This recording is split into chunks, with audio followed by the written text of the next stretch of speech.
25 नवंबर 1947 को आजाद भारत का सबसे बड़ा नरसंहार होता है। एक ही दिन के अंदर 20,000 से ज्यादा हिंदू और सिखों को मार दिया जाता है। 5,000 महिलाओं का रेप हो जाता है।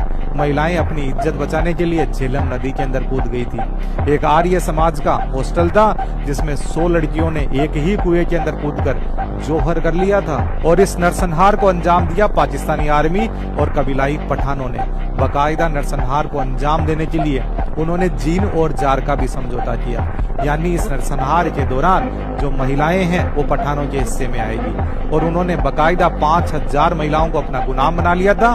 बाद में उन्हें रावलपिंडी और पेशावर के बाजारों में बेच भी दिया था। और जो जमीन और संपत्ति है वो पाकिस्तानी सेना के कब्जे में आएगी। 15 अगस्त 1947 को भारत आजाद हो जाता है, लेकिन जम्मू और कश्मीर रियासत ने भारत में विलय नहीं किया। तो 22 अक्टूबर को पाकिस्तानी सेना और कबीलाई जम्मू और कश्मीर पर अटैक कर देते हैं। तो वहां के राजा ने 26 अक्टूबर को भारत के अंदर विलय कर दिया।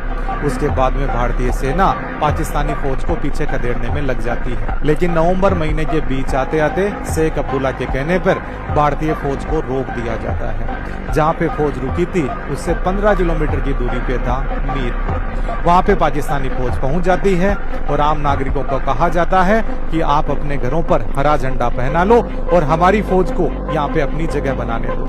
लेकिन वहां के निवासियों ने मना कर दिया और अगले दिन केसरिया झंडा पहनाया और कहा कि हम आपका मुकाबला करेंगे। पाकिस्तानी फौज और कबीलाई पठान उन पे अटैक कर देते हैं। लोगों के गर्दनें काट दी जाती है, महिलाओं का बलात्कार किया जाता है, बच्चियों को रौंदा जाता है, बच्चों को मार दिया जाता है।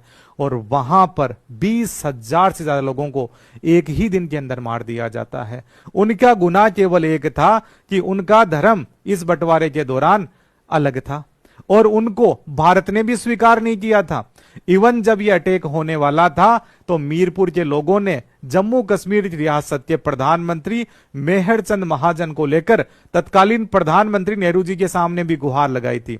उस समय वो शेख अब्दुल्ला के पास में भी पहुंचे थे, लेकिन कहीं पर भी उनकी कोई सुनाई नहीं हुई। फौज को जब कहा गया तो फौज ने कहा कि जब शेख अब्दुल्ला कहेंगे उनके कहने पर ही हम आगे बढ़ सकते हैं।